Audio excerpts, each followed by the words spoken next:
courbons la tête. Dieu bien-aimé, cet après-midi, nous sommes heureux d'avoir le privilège de nous assembler encore une fois. Et toi seul, Seigneur, tu sais combien nos cœurs ont soupiré après cette heure où nous pourrions être de nouveau ici, devant ton peuple, pour apporter ce message dont nous sentons de façon si vitale qu'il est si urgent en cette heure.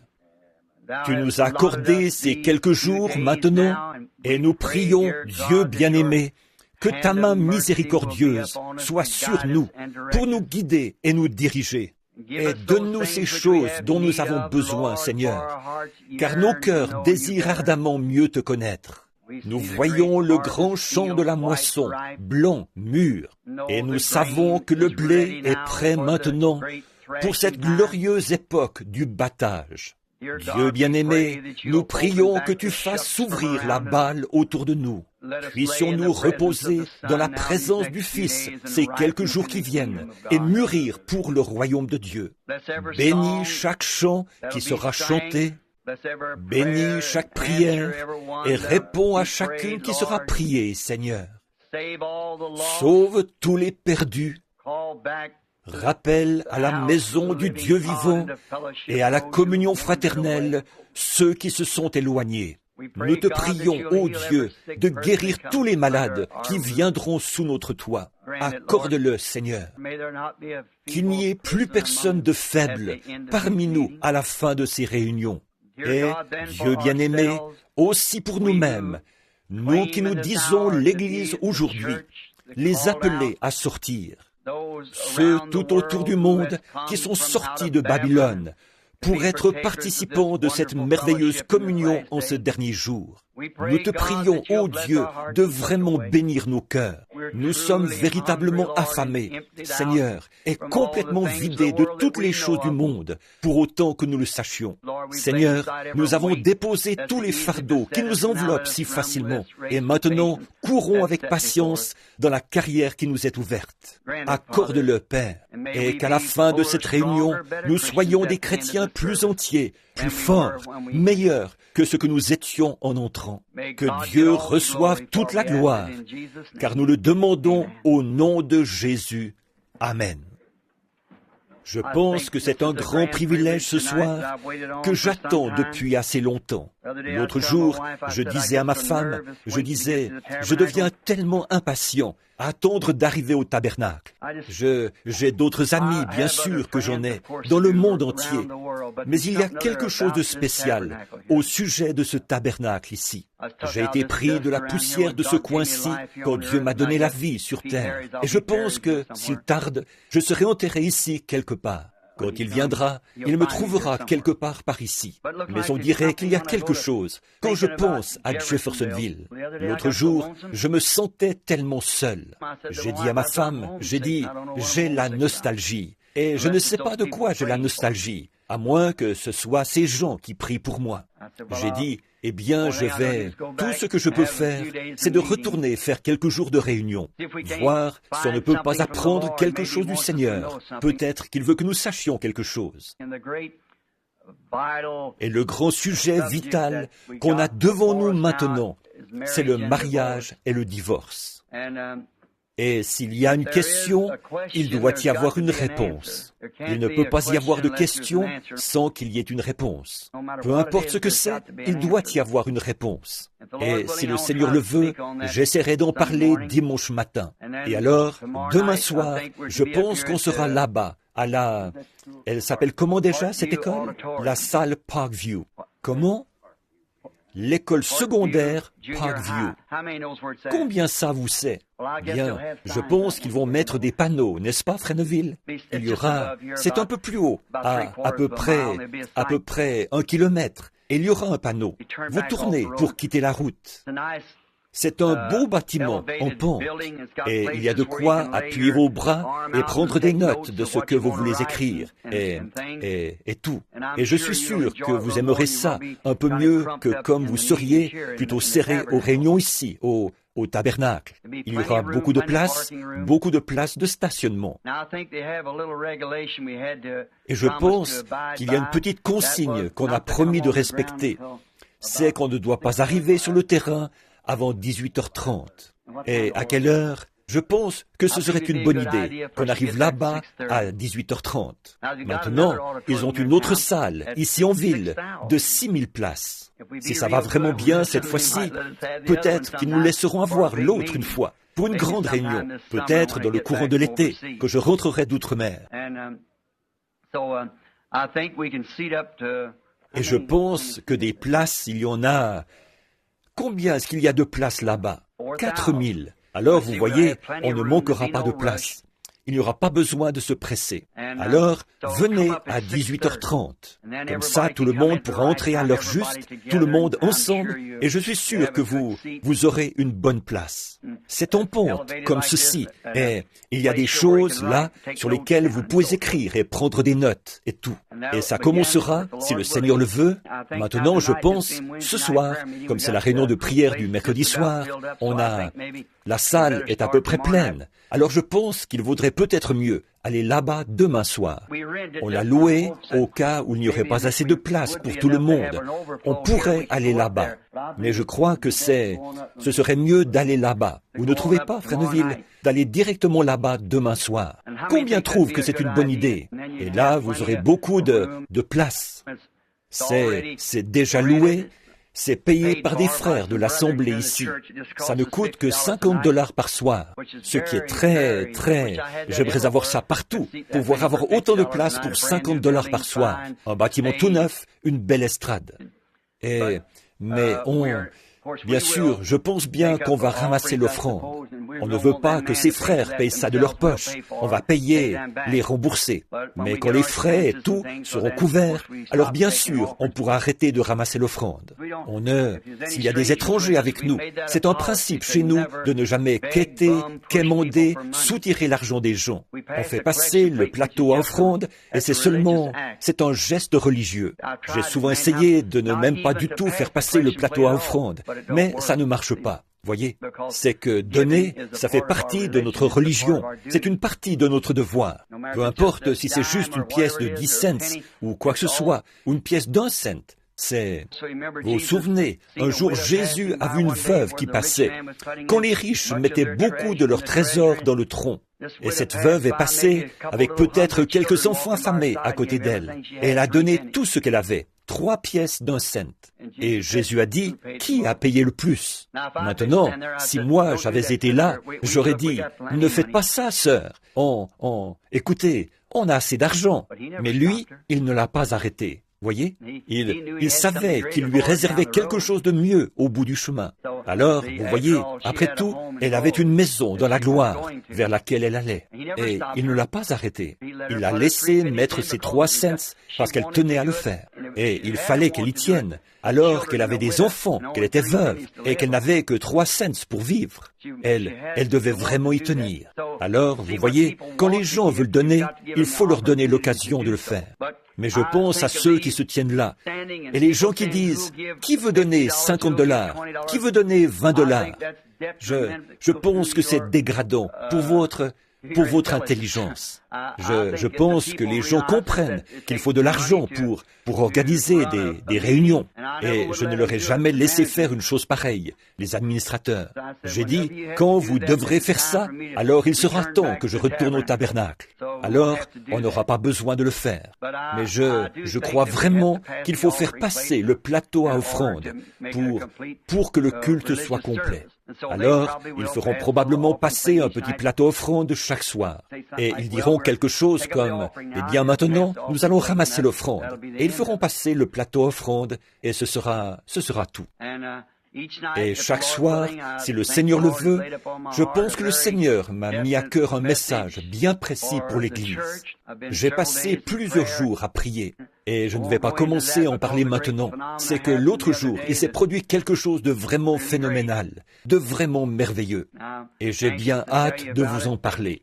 Et maintenant, le sujet principal, je pense, pour lequel Billy disait que la plupart avaient appelé, c'était sur le mariage est le divorce, ce qui est un sujet très, très important. Et je ne savais pas comment l'aborder. Alors, je suis allé prier à ce sujet. Et le Seigneur m'a rencontré. Et je sais que moi, je ne l'ai pas, mais Dieu me l'a donné. Maintenant, je l'ai. Dieu m'a donné la réponse juste, voyez.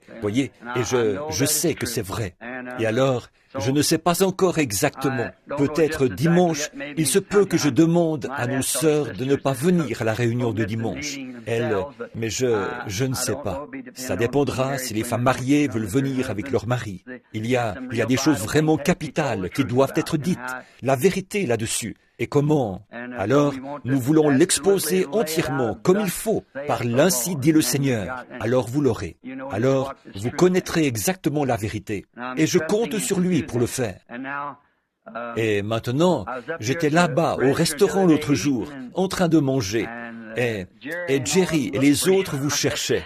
Ils disaient, eh bien, un des gars était là. Il disait qu'un type avait dit, je vais m'en tirer pas mal cette semaine. Il disait, ou ces 2 prochaines semaines. Il disait, il y a une réunion ici, du basketball, ou quelque chose comme ça.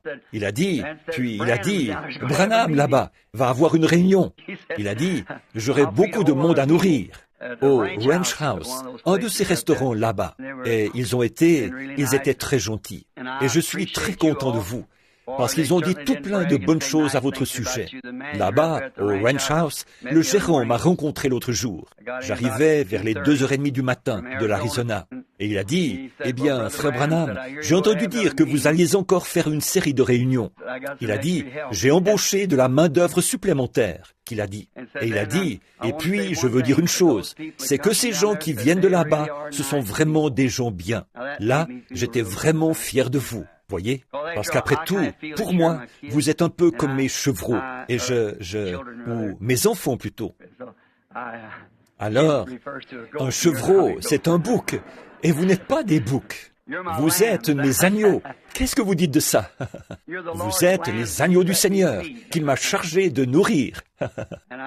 Et j'ai confiance que qu'il me permettra de le faire. On continue notre chemin. Et là, en ce qui concerne le mariage et le divorce, j'ai toujours voulu en parler, depuis que c'est cette sceau. Vous savez, tous les mystères devaient être révélés là-dedans, dans l'ouverture de ces 7 sceaux, tous les mystères de la Bible. Et je me dis que maintenant, comme je commence à me faire vieux, je me dis que je pense que je ferais mieux au moins de le mettre sur bande.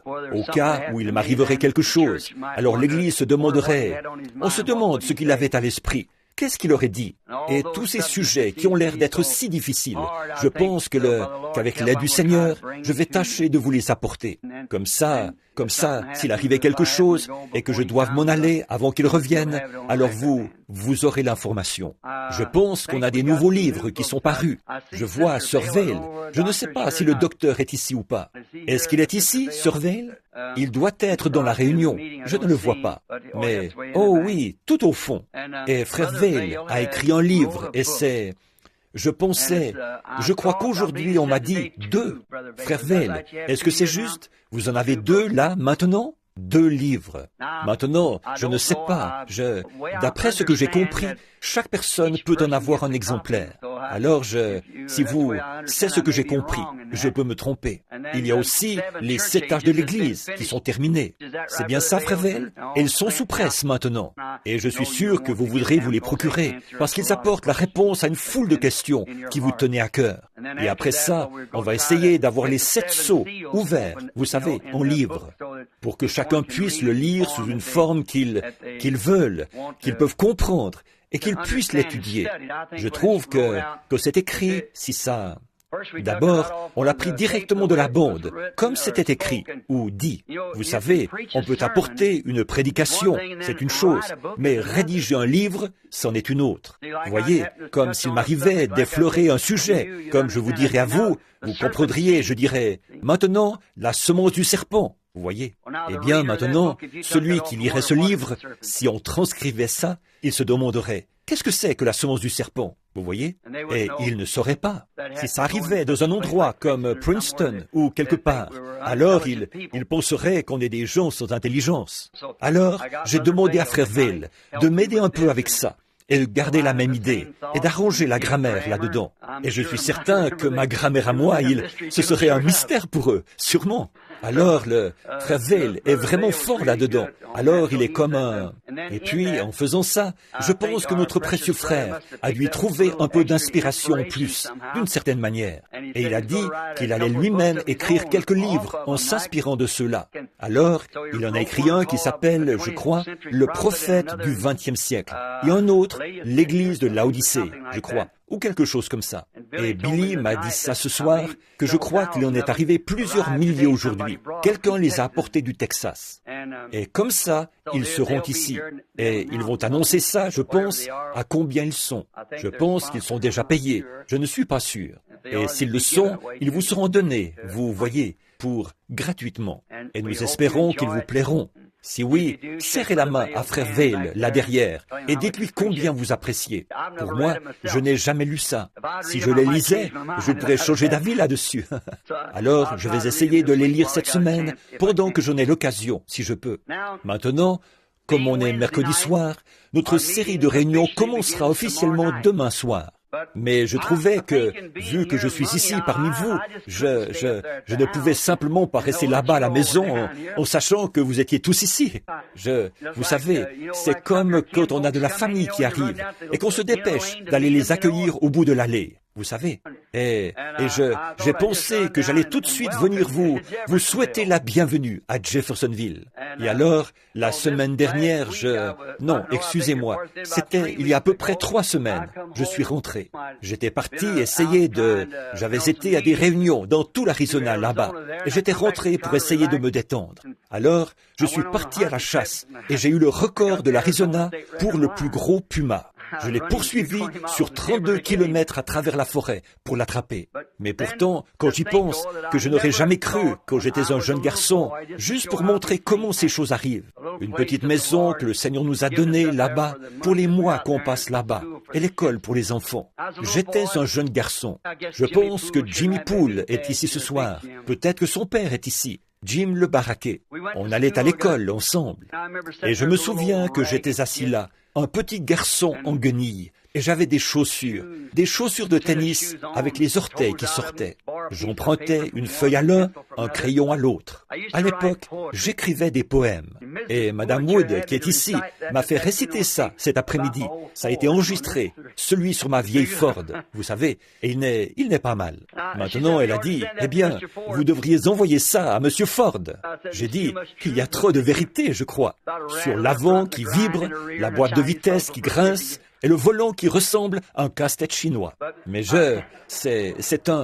mais j'ai toujours dit que la seule chose que j'avais à faire, c'était de compter les 4 pneus et de la secouer assez pour qu'elle démarre, et puis de monter dedans. Je disais, ce n'était pas mal quand je la démarrais dans une côte. Elle commençait à tirer très lentement, et elle faisait « Je pense que j'y arrive, je pense que j'y arrive, je pense que j'y arrive. » Et puis, de l'autre côté, elle reprenait en faisant « Je pensais bien que j'y arriverais, je pensais bien que j'y arriverais. » Voyez, c'est comme ça qu'on monte cette côte, comme le voyage du pèlerin. Alors, j'avais un petit poème que j'ai écrit, quelque chose comme ceci. Et il disait, maintenant, pensez donc, j'avais seulement une 12aine d'années. Et l'autre jour, j'étais là, je regardais vers le canyon. Et j'étais en train de penser que ce puma serait exposé ici dans mon bureau, derrière une vitrine, dans une vitrine de verre. Je pensais à ce petit poème. Je suis retourné le chercher, quelque chose comme ceci. Pensez seulement comment Dieu... Est-ce que vous croyez que Dieu est dans tout ce qui est inspiré ? Dieu doit écrire un chant. Est-ce que vous croyez que Dieu est dans les chants? Jésus l'a dit. Il s'est reporté à David. Ne savez-vous pas ce que David a dit dans les psaumes? Vous savez, pensez à la crucifixion elle-même. David l'a chanté dans le psaume 22. « Mon Dieu, pourquoi m'as-tu abandonné? Tous mes os, ils me regardent, ils percent mes mains et mes pieds. » Vous savez, et c'était un chant. Les psaumes, C'est un chant. Et cette poésie, regardez bien comme elle s'est accomplie. J'étais assis là, un pauvre gamin avec une feuille de papier empruntée. Je disais, je m'ennuie, oh je m'ennuie de ce lointain sud-ouest, où les ombres tombent au plus bas derrière la montagneuse crête. Je vois un coyote aux aguets, tout autour la brume mauve. J'entends hurler le loup gris dans le pâturage des bœufs. Quelque part dans un canyon, j'entends gémir un puma dans les lointains monts Catalina au bord de l'Arizona. 40 ans plus tard, je me retrouve dans ce même canyon, face à face avec ce puma. Oh Dieu, il y a un pays de l'autre côté du fleuve, quelque part, mes amis. Il est là, c'est tout, c'est certain. Voyez, il y a trop de choses qui en témoignent. Toutes ces choses ne sont pas que des mythes. Elles sont réelles. Ce sont des réalités. Je suis si heureux d'être ici ce soir, d'être avec ces gens avec lesquels je m'attends à vivre pour toujours là-bas, où il n'y aura plus ni maladie, ni mort, ni séparation. Et voyager ne sera plus rien pour nous à ce moment-là. Maintenant, je trouve qu'aucune réunion n'est complète sans qu'on lise la parole et qu'on fasse un petit... Frère Neville, je me suis avancé tout bonnement. Billy m'avait dit que vous vouliez que je prêche. C'est bien ça, Frère Neville? Je prends peut-être un peu trop de liberté, mais ça m'a fait tellement plaisir. Alors maintenant, vous qui avez des chants et tout, allez voir Frère Neville quand vous allez chanter, et on pourra faire ça là-bas. Il y aura à peu près une demi-heure d'introduction, et qu'on entre tout de suite dans ces messages vraiment profonds, et voir ce qu'on verra le Seigneur faire. Et j'ai bien confiance que... Je crois que nous avons la vérité. J'en suis convaincu. Et je crois que le blé est... Tout à fait, que la balle est en train de s'en écarter. Vous savez. Et vous voyez, je donnerai peut-être un petit prélude là-dessus demain soir. Vous voyez, sur la balle qui est en train de s'écarter du blé. Mais le blé doit reposer dans la présence du Fils pour mûrir. Et c'est pour ça qu'on est ici, mes amis. Pour rester dans la présence du Fils, jusqu'à ce que notre petit groupe de gens ici, jusqu'à ce qu'il soit tellement mûr pour Christ qu'il devienne du pain sur sa table. Voilà ce que je veux. Et maintenant, avant d'aborder la parole, après avoir récité des poèmes et tout, prions encore.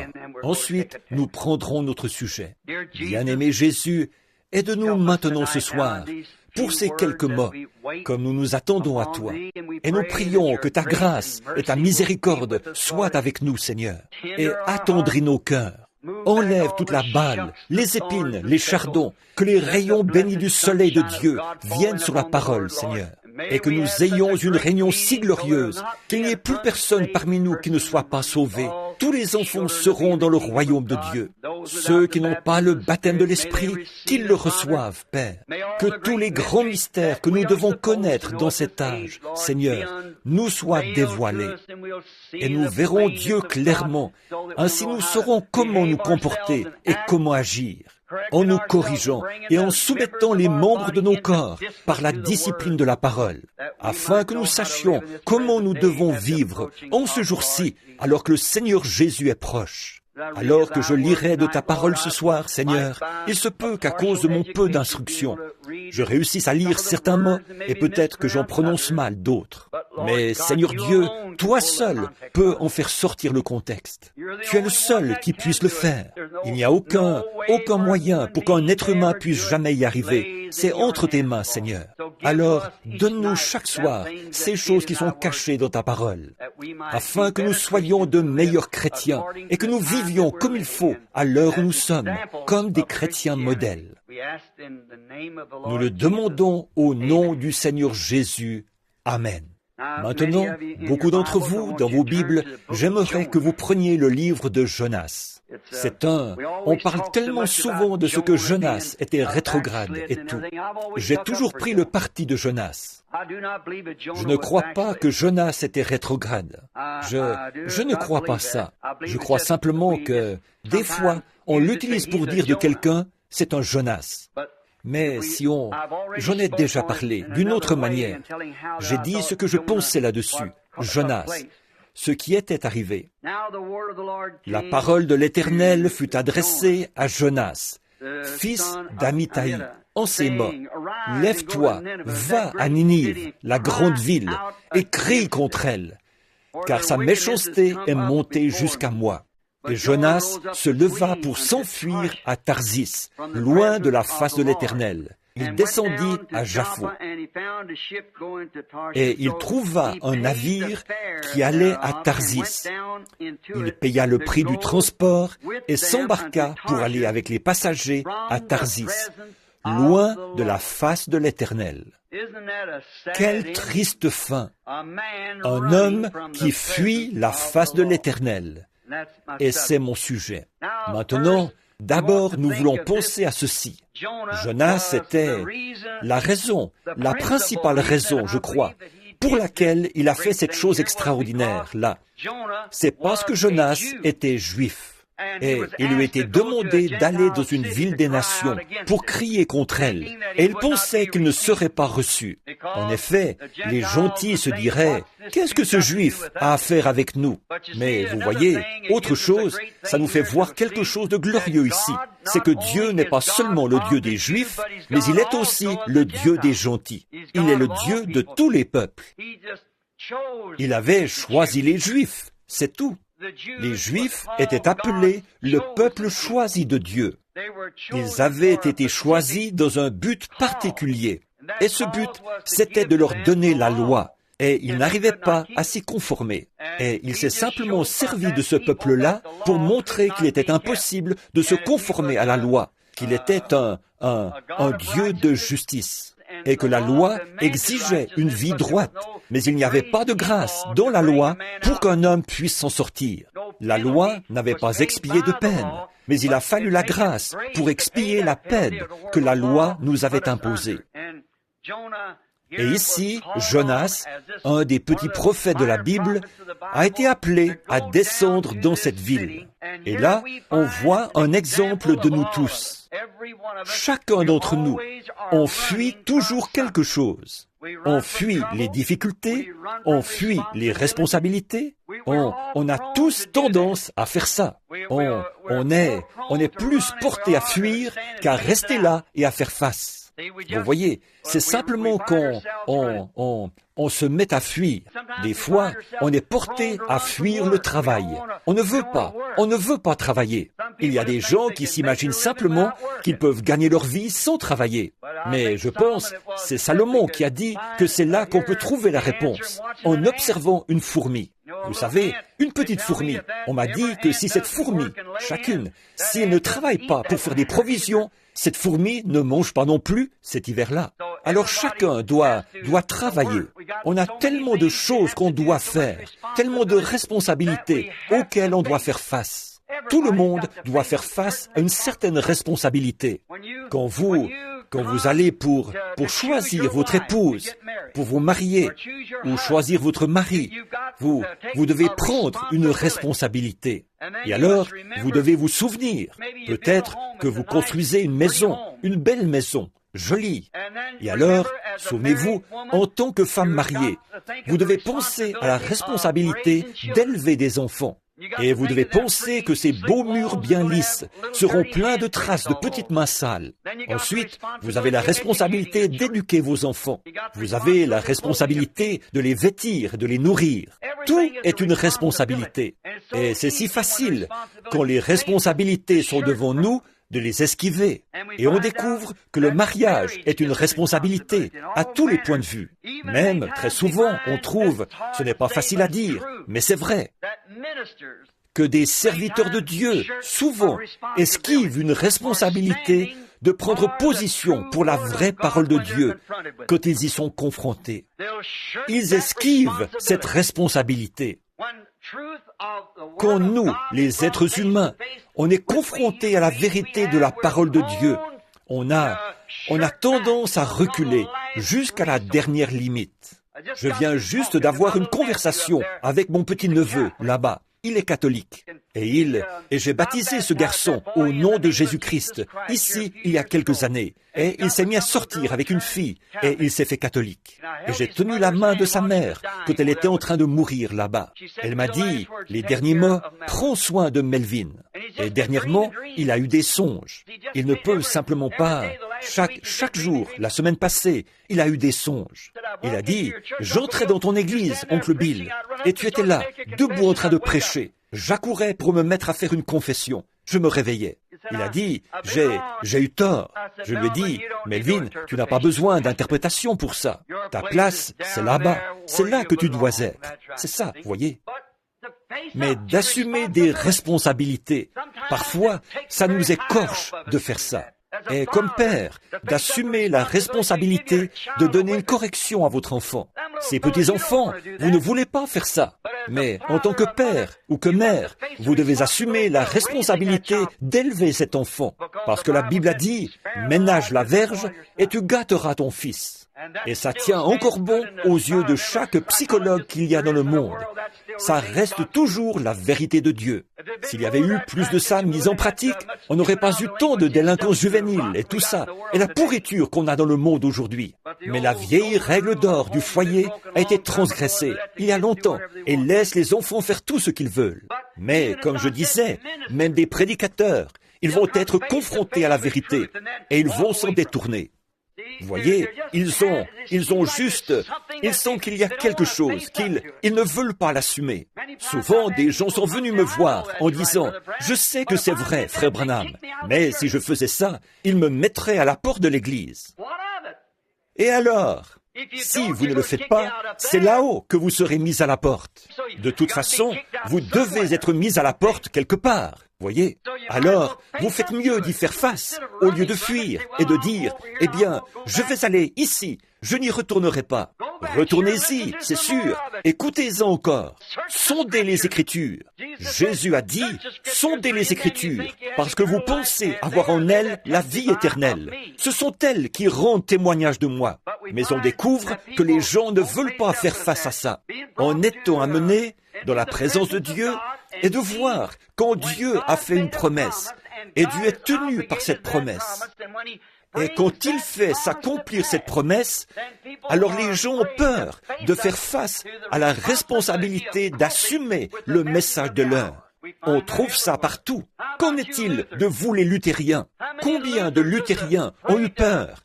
De gens ont eu peur d'assumer la vérité de Luther quand il est venu avec la justification.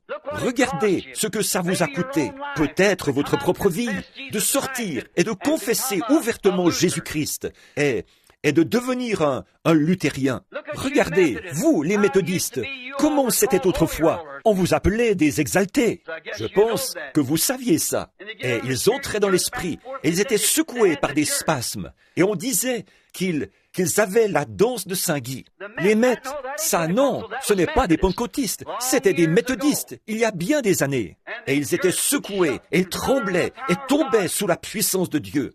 Et on leur versait de l'eau sur la figure, et on les éventait avec des éventails. On pensait qu'ils s'étaient évanouis. Et maintenant, on vous considérait comme une bande d'exaltés. Mais vous avez dû, vos mères et vos pères ont dû soit l'accepter, faire face à la vérité et au fait, soit la rejeter. Et vous, les pentecôtistes, qui avez reçu la restauration des dons, que le baptême du Saint-Esprit est sorti avec le parler en langue et les dons de l'Esprit qui revenaient dans l'Église, eh bien, les méthodistes ont voulu vous mettre à la porte, et ils l'ont fait. Mais vous avez dû y faire face. C'est quelque chose que vous deviez faire. Qu'est-ce qu'il en est de la question, quand elle est sortie, du baptême au nom de Jésus-Christ, et vous avez vu que c'était la vérité? Vous avez dû y faire face, ou en faire quelque chose. Vous avez une responsabilité. Tout le monde en a, et vous devez faire face à ces choses. Très bien. Et puis, quand vous voyez, en ce jour maintenant, quand la parole de Dieu a fait ses promesses de choses que nous voyons arriver maintenant, alors nous avons la responsabilité soit d'y faire face, soit de nous en éloigner. Vous ne pouvez simplement pas rester neutre. Vous devez y faire quelque chose. Quelque chose doit être fait. Vous ne pouvez pas entrer par la porte de cette église et ressortir la même personne que quand vous étiez entré. Vous êtes soit plus loin, soit plus près de Dieu, chaque fois que vous entrez ou que vous sortez. Oh, comme c'est facile pour les gens d'esquiver ces choses. Et je veux qu'on pense à celle-ci quand on commencera la série de réunions officielles demain soir. C'est que je veux que vous remarquiez que quand on se trouve devant quelque chose, s'il y a une question à ce sujet, il doit y avoir une réponse. Disons, par exemple, si je disais que je veux aller vers l'ouest et que vous m'indiquiez par là, eh bien, avant longtemps, je manquerai complètement mon but. Et je vais vers le nord-ouest. Bon, et si quelqu'un m'indiquait par ici et que j'y aille, je manquerai encore mon but. Je serais allé vers le sud-ouest. Eh bien, tant qu'il y a une question où se trouve l'ouest, il doit y avoir une réponse directe quelque part. Et quand ces questions se trouvent devant nous, sur les vérités bibliques, il doit y avoir la bonne réponse quelque part. C'est vrai, elle doit y être. Et quand on voit quelque chose présenté, je pense qu'au lieu de fuir, de dire « Oh, c'est absurde, je ne peux pas croire une chose comme celle-là, je ne pourrais pas croire ça », pourquoi ne pas prendre la Bible et s'asseoir et y faire face? Étudiez-le. En ce moment, vous êtes ici à la réunion. Examinez-le. Vérifiez-le vous-même avec la parole. Vérifiez la parole par la parole. C'est la seule manière de lui faire dire la vérité. Et elle doit dire la vérité de la Genèse à l'Apocalypse. Christ est la révélation de toute la Bible. En lui, Christ, toute la plénitude, l'accomplissement de toutes les prophéties de la Bible est réalisé sans condition en Christ Jésus, parce qu'il était Dieu manifesté dans la chair. Maintenant, quand on découvre ces choses, toutefois, qu'on y est confronté et qu'on entre dans une réunion, et qu'on voit la puissance de Dieu en train d'agir et de faire des choses et de faire des œuvres surnaturelles, qu'on les voit s'accomplir, qu'on regarde dans la Bible et qu'on voit que c'est promis pour cette heure. Alors, quand on voit ces choses-là, alors on se trouve devant la responsabilité soit de l'accepter, je veux dire, pour nous-mêmes. Maintenant, beaucoup de gens sympathisent, beaucoup de gens disent que c'est vrai, mais ça n'en fait pas ce n'est pas de ça que vous êtes responsable. Comme j'ai dit, et si j'étais un jeune homme et que je cherchais une épouse pour me marier et qu'il y avait ici une jeune fille qui ait toutes les qualités que je trouve nécessaires à une femme, eh bien, côté moral, c'est une reine, est charmante, et un bon caractère, une vraie chrétienne, tout ce que je peux espérer pour me faire une bonne épouse. Peu importe combien je dis qu'elle est parfaite, qu'elle est juste comme il faut, elle n'est pas à moi tant que je ne l'ai pas acceptée et que je n'ai pas pris la responsabilité de l'avoir comme femme. C'est la même chose avec le message. Vous pourriez dire, c'est vrai, ou ceci, cela, ou autre chose, et dire, je sympathise avec. Je crois que c'est la vérité, mais vous devez l'accepter et doit devenir une partie de vous, et vous une partie de lui. Vous devez... Alors, il est à vous. Quand vous épousez cette femme que vous avez choisie, c'est là que vous devenez un. Et c'est comme ça que vous êtes avec Christ. Quand vous le voyez manifesté et rendu réel, alors vous êtes une partie de lui, et il est une partie de vous. Et ensemble, vous êtes une partie du message. Oh, combien on a de navires dénominationnels qui vont à Tarsis pour les jeunesses de ces jours-ci. Il y en a 900 et quelques de navires qui prennent le chemin de la facilité. Ils ne veulent pas y faire face. Jonas ne voulait pas faire face. Le fait d'aller vers les non-juifs. Il ne voulait pas leur apporter ce message cruel là-bas. Dans 40 jours, vous périrez si vous ne vous repentez pas. Ça le rebutait. Et il se disait, ces non-juifs, on ne sait pas à quoi s'attendre de leur part.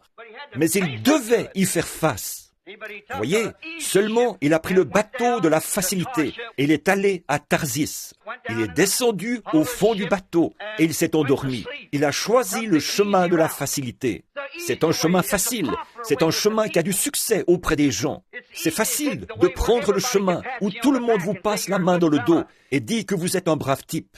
Et voici un tel, où le monde vous tient en haute estime. C'est facile de suivre le chemin du plus grand nombre. Mais quand vous devez faire quelque chose de différent, quand vous devez vous tenir à votre conviction de ce que vous savez être la vérité, c'est là qu'il y a la partie difficile. C'est là que les frictions arrivent. C'est en plein là.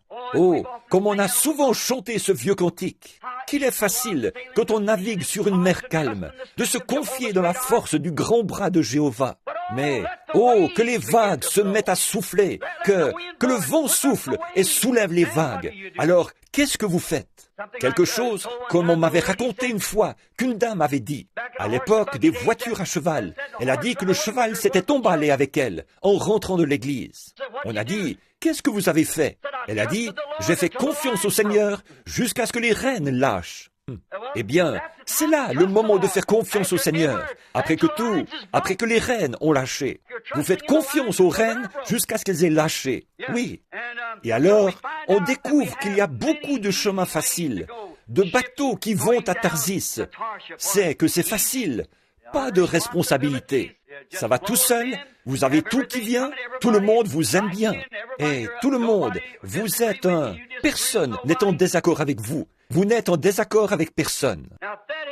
Maintenant, ça, c'est une vraie lavette. C'est ça. Aucune personnalité. Tout passe. Oh, n'importe qui, peu importe qui vous êtes, ni ce que vous défendez. En fait, des gens qui ont l'esprit normalement tourné auront plus d'estime pour vous si vous tenez ferme sur votre conviction de ce qui est juste. C'est vrai. Peu importe. Prenez une femme. Elle aura beau ne pas être très attrayante, et quoi qu'elle soit, mais que cette femme prenne position pour les principes de la féminité. Qu'elle se tienne comme une dame. Et si n'importe quel homme a un tant soit peu de virilité en lui, il la défendra. Absolument.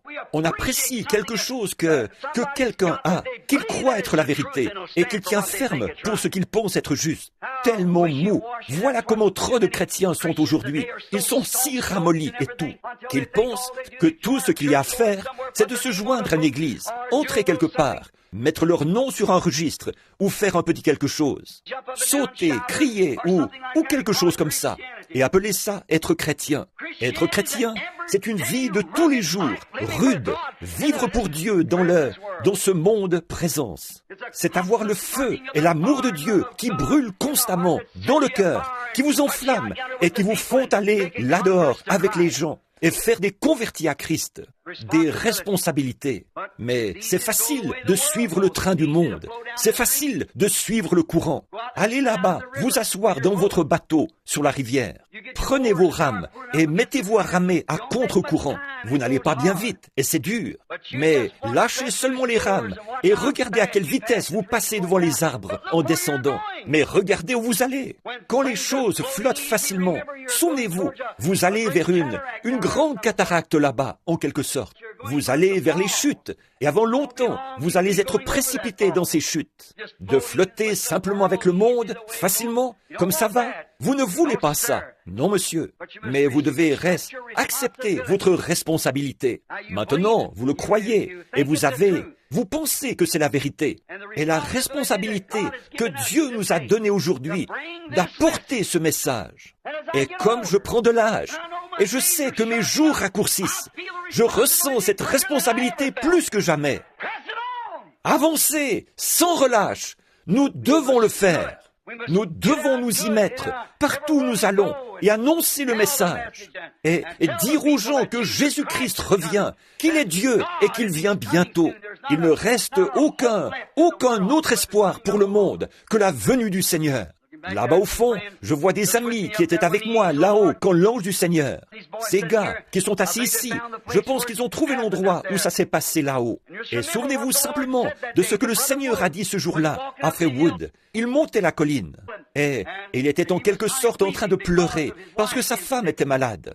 Et le Seigneur a dit, ramasse ce caillou et lance-le en l'air et dis, ainsi dit le Seigneur. Et j'ai fait ça. Et Frère Wood est assis comme témoin.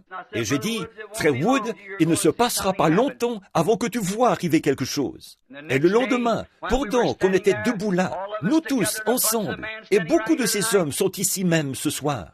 Un jeune prédicateur était là, et il était j'ai remarqué, je venais de le rencontrer le soir d'avant. Il était dans notre camp, il était monté pour être avec nous. Et il a dit, Frère Branham, est-ce qu'il vous arrive d'avoir des visions dehors comme ceci? J'ai dit, oui monsieur, mais je viens ici pour m'en éloigner, en quelque sorte, pour me reposer un petit peu. Il a dit, j'ai dit, eh bien bien sûr, il me montre des choses ici. Et j'ai dit, juste de l'autre côté de la colline ici, c'est là que les 7 anges sont apparus, là-bas. Il a dit, oui, je comprends. Il a dit, j'étais un des commanditaires de vos réunions là-bas en Californie. J'ai dit, eh bien, je suis bien content d'apprendre ça. Et pendant que je me tenais là, j'ai regardé autour et j'ai vu un docteur assez corpulent qui lui examinait les yeux. Et je l'ai entendu dire, « Vous allez perdre cet œil parce qu'il y a une allergie là-dedans. » Et je l'ai soigné pendant 2 ans et vous allez perdre cet œil. J'ai dit, la raison pour laquelle vous m'avez demandé ça, c'est que votre docteur vous a dit l'autre jour que vous alliez perdre cet œil. Et il a dit, c'est vrai. Et il a regardé autour comme ça. Et j'ai vu sa mère enlever un de ses bas et tenir son pied sorti avec des petites tumeurs qui pendaient entre ses orteils, un peu partout sur sa jambe.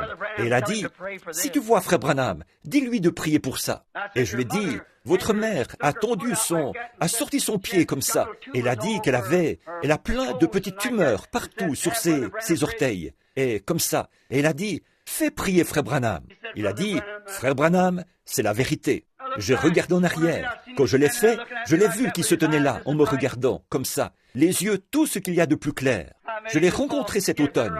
Il avait de meilleurs yeux que n'importe qui dans le camp. Le Seigneur l'a guéri et lui a redonné la santé. Pendant que j'étais debout là, le Seigneur a dit, il m'a montré ce qui allait arriver. Le jugement va bientôt frapper la côte ouest. Et il a dit, va là-bas, à côté de ce foyer. Et j'avais une pelle à la main. J'ai marché pour aller par là. Et frère Roy Robertson, on le connaît tous ici. Il n'est pas ici ce soir, pour autant que je sache. Il est là-bas, en Arizona. Il est le président des administrateurs ici. Et je savais que c'était un ancien combattant. Et quelque chose allait se passer, une belle matinée calme, vers les 10 heures du matin. Et les gars étaient tous là autour, on était 10 ou 12, en train de démonter les tentes, de dépouiller des sangliers et tout.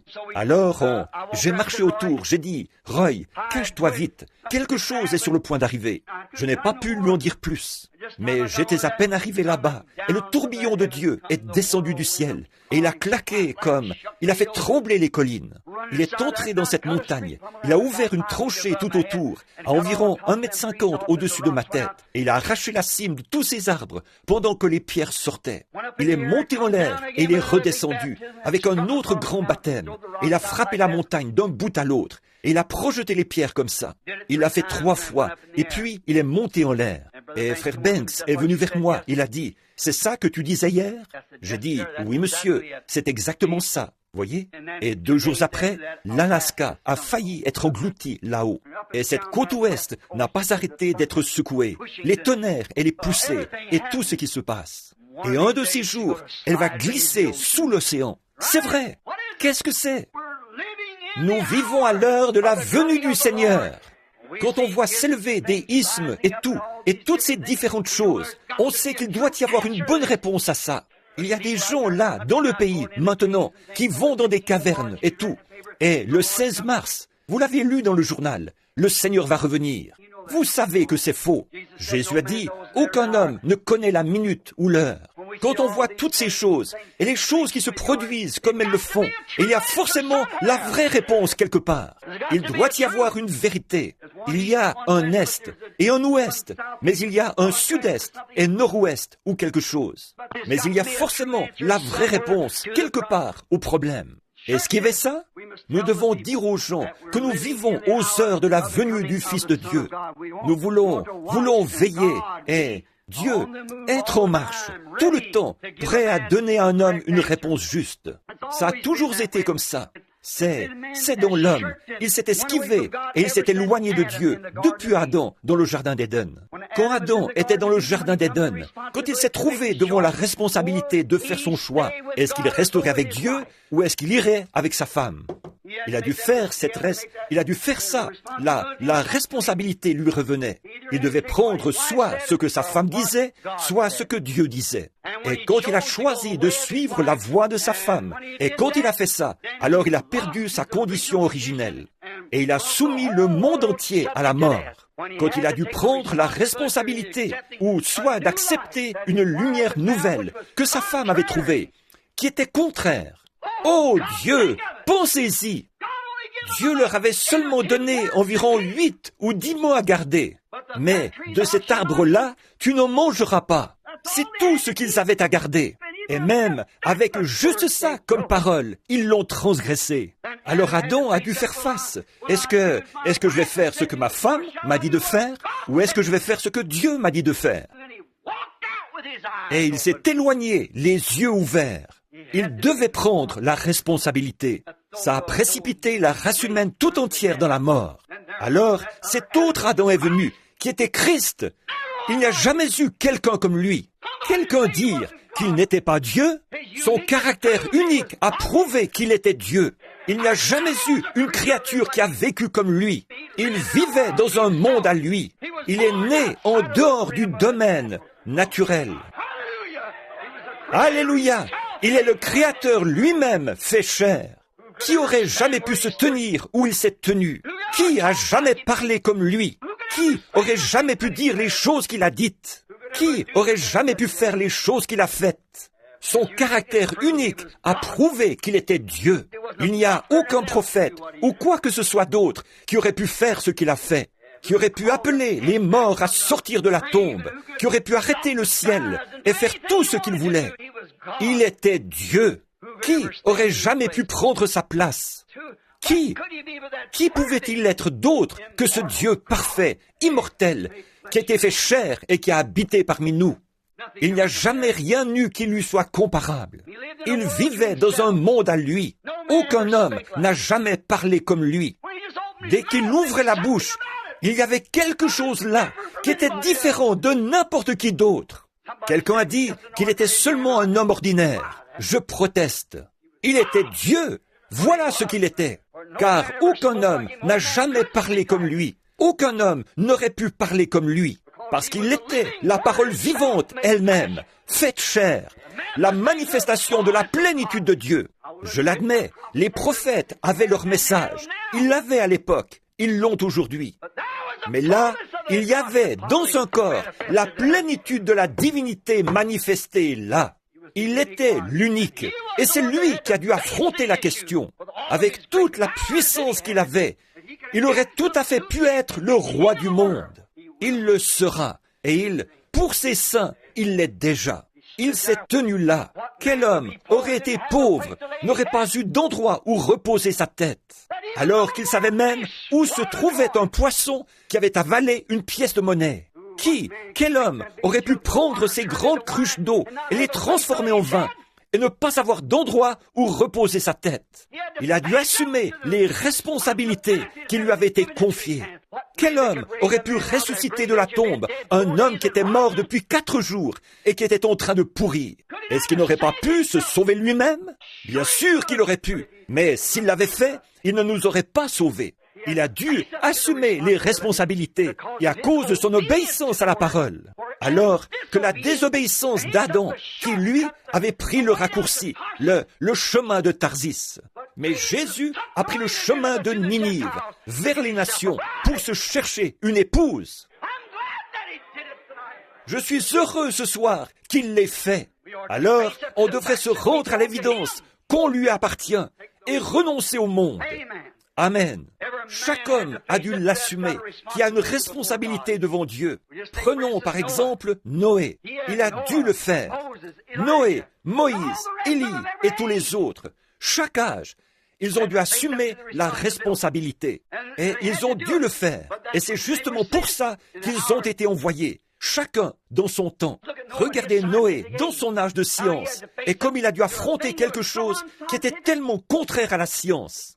Oh, il n'y avait aucune raison que ce ne soit pas contraire à la science. Vous voyez, c'était contraire à la science plutôt. Oh, on leur disait qu'il allait pleuvoir du ciel. Il n'y avait jamais eu de pluie qui était tombée du ciel. Maintenant, il a dû l'assumer. Dieu avait dit qu'il allait pleuvoir. Et alors la foi sans les œuvres est morte. Si vous dites « je le crois » et que vous n'agissez pas, comme le message, si vous dites « je le crois » et que vous n'agissez pas, ça vous avance à quoi? Voyez, Noé s'est mis au travail avec son marteau et il a construit une arche pour confirmer ce dont il parlait. C'est ça que nous devons faire, nous aussi. Nous devons nous mettre au travail et prouver notre foi par nos œuvres. Nos œuvres prouvent notre foi. Moïse a dû le faire et Élie a dû le faire. Chaque prophète, dans son âge, a dû se tenir debout et faire face à ses responsabilités. Mais il y en a beaucoup qui n'ont pas fait comme Jonas. Il a fui, eux non.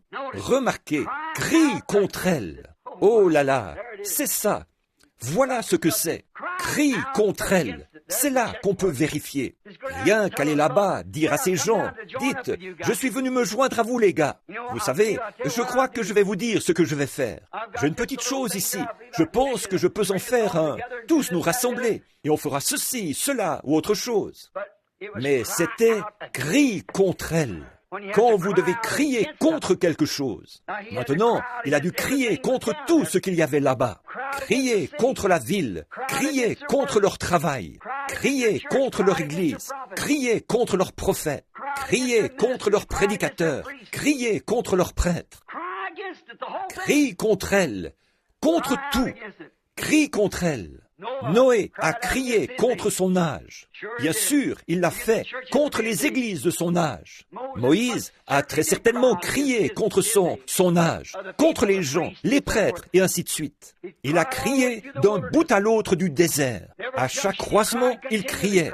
Il criait sans arrêt après le peuple. Élie était très mal vu dans son jour, parce qu'il criait contre cet âge-là.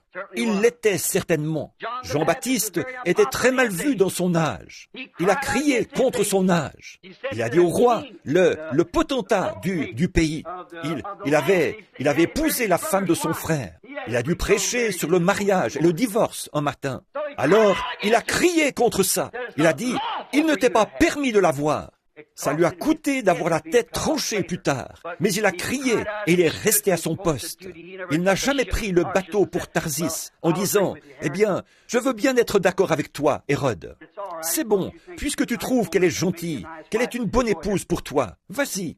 Oh, miséricorde. C'est l'avette, vous voyez, oui, n'importe quelle petite chose. Ça, ce n'est bon rien qu'à nettoyer des assiettes sales. Mais remarquez, Jean n'était pas comme ça. Il a pris le taureau par les cornes. Il a dit, il ne t'est pas permis de l'avoir. Oui, monsieur. Et il s'est élevé contre ça. Ils n'ont pas fui. Jean ne l'a pas fait. Ils sont restés là. Et ils ont regardé les choses en face.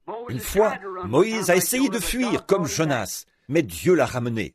Beaucoup d'entre eux ont essayé d'y échapper. Ils se mettaient à... Mais écoutez, si Dieu vous a appelé et que vous êtes sûr que Dieu est dans le message, rien ne pourra vous faire reculer. Ça n'a pas fait reculer Jonas. Non, monsieur. Amos, il y a bien longtemps, s'est écrié. Il a dit, le lion a rugi. Qui ne serait effrayé? Dieu a parlé. Qui ne prophétiserait? Qui ne prophétiserait? Quand on voit Dieu parler et dire qu'une certaine chose va arriver, et la voilà qui arrive. Un lion rugit. Tout le monde a peur. Oui, monsieur. Si vous en avez déjà entendu un rugir dans la jungle, vous pouvez entendre ceux-là qui miaulent dans les cages, par ici, de ces lions apprivoisés. Mais vous devriez une fois en entendre rugir un vrai, un sauvage. Ça fait tomber les pierres de la montagne, à 500 mètres de là. Je ne comprends pas comment tant de vacarme peut sortir de ses poumons. Et il baisse la tête, sa crinière s'ébouriffe. Je n'ai jamais rien entendu. C'est comme un coup de canon, quand il fait sortir ce grand rugissement de ses poumons. Qui pourrait ne pas avoir peur? On dit que si jamais vous êtes tué par un lion, c'est sans douleur. Il vous fait mourir de peur avant de vous attraper. Vous voyez, vous ne le sentez pas. Il vous épouvante par ce gros rugissement féroce. Et le voilà sur vous en une fraction de seconde. Il a dit, le lion a rugi. Qui ne serait effrayé? Dieu a parlé. Qui ne prophétiserait? Quand vous voyez Dieu faire quelque chose, vous dites, il se peut que je ne sois pas prophète. Jonas a dit, il se peut que je ne sois pas prophète, ni fils de prophète, mais Dieu a parlé. Qui ne prophétiserait? Il se peut que je ne sois pas prophète. Il se peut que je ne sois pas ceci, cela ou autre chose. Quand je vois Dieu faire quelque chose, et que je le vois ici dans la parole, et qu'il l'a promis, qui peut se taire et rester tranquille? Bien sûr, il l'a fait. On ne peut pas non plus se cacher derrière des credos et tous ces groupes ici et descendre à Tarsis. On ne veut pas aller avec ces groupes. Mais il y en a beaucoup, comme Adam, qui font la même chose. Ils essayent de se faire un substitut, en quelque sorte. Ils cherchent un moyen de s'en sortir. Et ils se font un substitut pour affronter Dieu. Une fois qu'ils savent qu'ils ont tort, quand ils ont été confrontés à la vérité, il a suivi sa femme et il a fait exactement ce que Dieu lui avait dit de ne pas faire. Il a avancé tout droit et il l'a fait quand même. Alors, il s'est retrouvé nu, elle et lui, tous les deux, dans le jardin d'Éden. Leurs yeux se sont ouverts. Ils savaient ce qui était bien et ce qui était mal à ce moment-là. Et là, il a essayé de trouver un substitut pour se couvrir avec ça. Maintenant, c'est à peu près comme ça qu'on fait aujourd'hui. Une excuse. On dit, eh bien, je vais te dire, si c'était ici, ou si ceci, ou si, c'est comme, voyez, mais vous devez faire face à la chose. Ou bien c'est juste, ou bien c'est faux. Et si c'est juste, qu'on s'en tienne à ça. Si c'est faux, qu'on s'en éloigne. C'est tout. Trouvez ce qui est juste. Pas question d'attendre plus longtemps. Trouvons tout de suite ce qui est la vérité et ce qui est juste, et qu'on s'en tienne à ça. Nous savons que c'est vrai. Maintenant, nous trouvons aujourd'hui que les gens sont tellement... On dirait qu'il n'y a plus aucune sincérité dans les églises. Là-bas, on habite dans la maison d'une précieuse sœur qui vient à l'église ici. Elle est probablement assise ici ce soir. Et elle la loue assez aux gens. Et elle a été vraiment très gentille avec nous pour cette maison, de nous laisser avoir la maison. Alors, je mentionnerai bien son nom, mais elle ne voudrait peut-être pas que je le fasse. Et elle a été si gentille avec nous, et on ne voudrait surtout pas la dénoncer. Mais elle a été une femme très, très gentille. Et dans la maison, il y avait une télévision, là, dans un coin. On a une petite, des maisons jumelées. J'ai une grande famille et pas mal d'enfants. Et vous savez, il leur faut des lits. Il y en a plein, et des tas d'affaires dessus. Alors on doit enjamber ceci et cela, quand on entre et quand on sort. Et alors là-bas, il y avait une télévision. Et sur cette télé, le dimanche matin, ces enfants se sont mis à regarder un genre d'émission où on chante des cantiques. Vous savez, il y aurait presque eu de quoi vous faire honte s'il n'y avait pas un vrai christianisme quelque part, sur lequel vous puissiez mettre la main, de voir ce que les gens appellent le christianisme. Oh, on dirait qu'il n'y a plus aucune sincérité là-dedans. Oh, on dirait qu'il ne... Oh, c'est affreux de les voir brandir le poing et se battre à l'écran, tout en essayant de chanter des cantiques et tout ça. Ils font des blagues que même un marin ne ferait pas. Ils disent tout ce qui leur passe par la tête. Ils plaisantent, ils font n'importe quoi. Vous savez, on dirait que le caractère sacré du christianisme a perdu sa place. Maintenant, je vais à l'église et je vois le pasteur monter sur l'estrade et annoncer qu'il va y avoir un concours de natation. Toutes les femmes vont mettre leur maillot de bain. Elles vont toutes aller là-bas. Il va y avoir un concours de natation pour les femmes. Et il va y avoir un genre de fête. On va faire plein de poulets frits et jouer au loto et des tas de choses comme ça. À mon avis, ça enlève la vraie sincérité du christianisme. On se permet n'importe quoi. En venant ici, j'ai remarqué, vous savez, on voit plus de nos sœurs porter des shorts ici où il fait froid qu'on en voit là-bas où il fait chaud. Voyez, c'est vrai.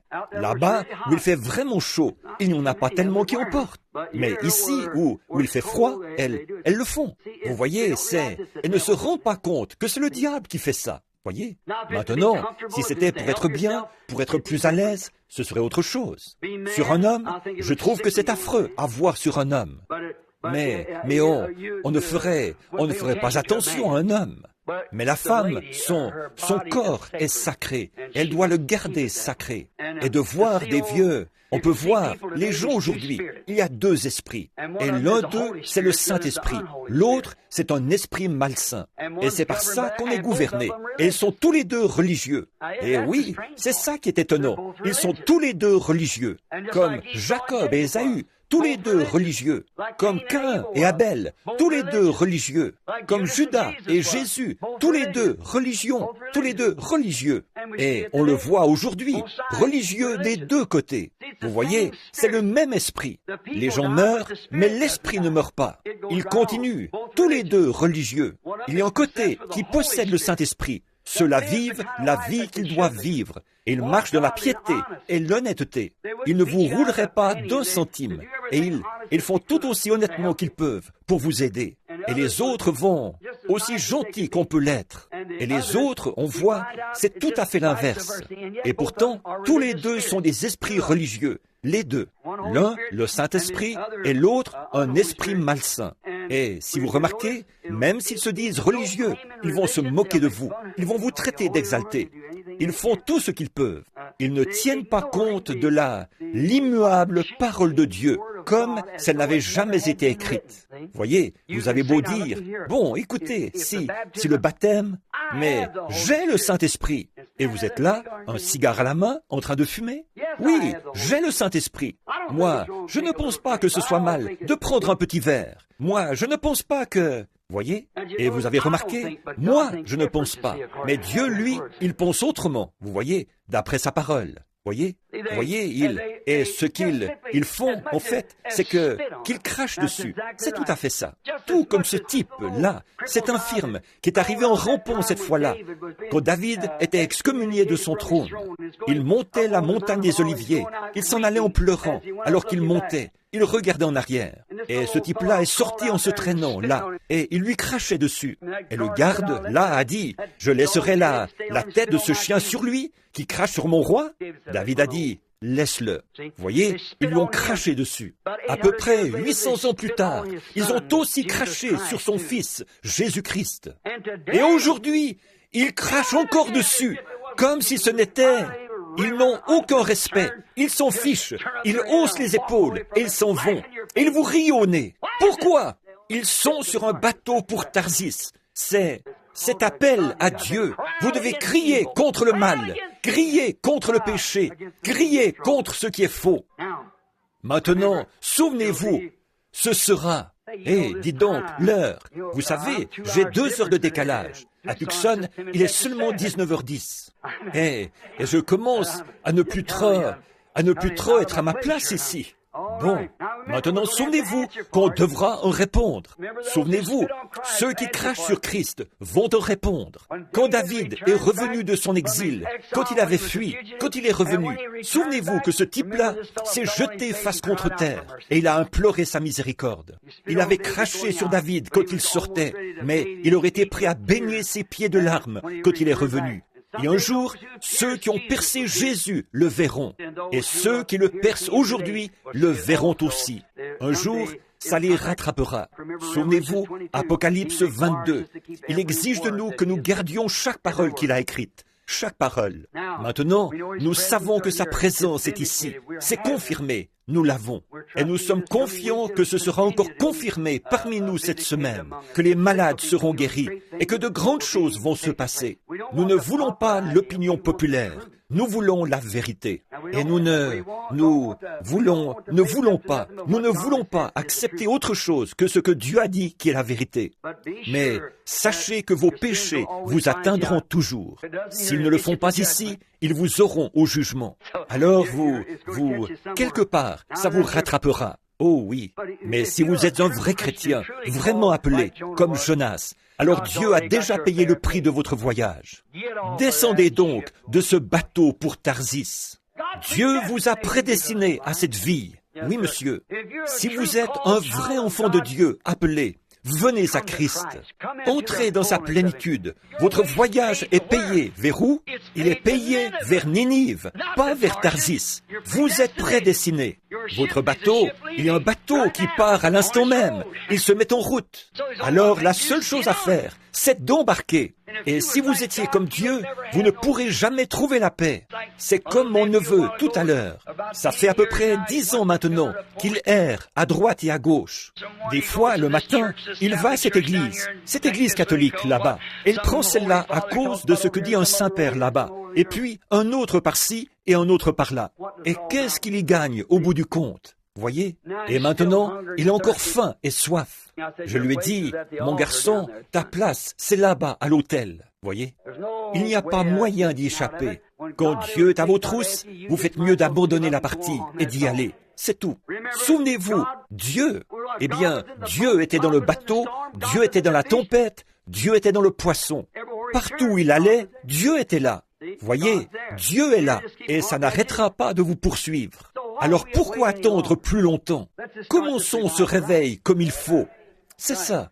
Qu'est-ce que vous attendez? Nous croyons que la venue du Seigneur est proche et qu'il aura une épouse et qu'elle sera prête. Nous ne voulons pas de bateau pour des Tarsis. Nous allons à Ninive. Nous allons dans la gloire. Amen. C'est vrai. Nous allons là où Dieu va bénir. Et c'est ce que nous voulons faire. rester dans la présence de Dieu. Alors, avec nos cœurs, pas tellement nos mains, mais nos cœurs devant Dieu, jusqu'à ce qu'il nous ait imprégnés et réimprégnés, comme ça, des rayons de sa gloire, et qu'il ait cuit en nous sa bonté, et qu'il ait fait mûrir ce que nous avons pour que ça devienne une réalité. Voyez-vous, et qu'alors nous puissions montrer à d'autres que Jésus-Christ est vivant. Oh là là, nous voulons croire ça. Et souvenez-vous, partout où Jonas allait, Dieu était dans le bateau, Dieu était dans la tempête, Dieu était dans le poisson.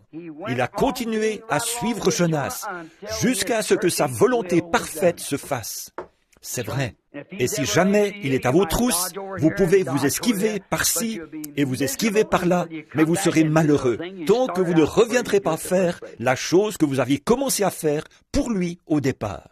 Voyez, n'allez pas fuir la présence de Dieu. Regardez les choses en face. Si vous croyez que c'est la vérité, alors, si c'est la vérité, ça vaut la peine de vivre pour elle, de mourir pour elle, et tout le reste. Et si jamais il vous a confirmé que c'est la vérité, alors pas moyen de fuir nulle part.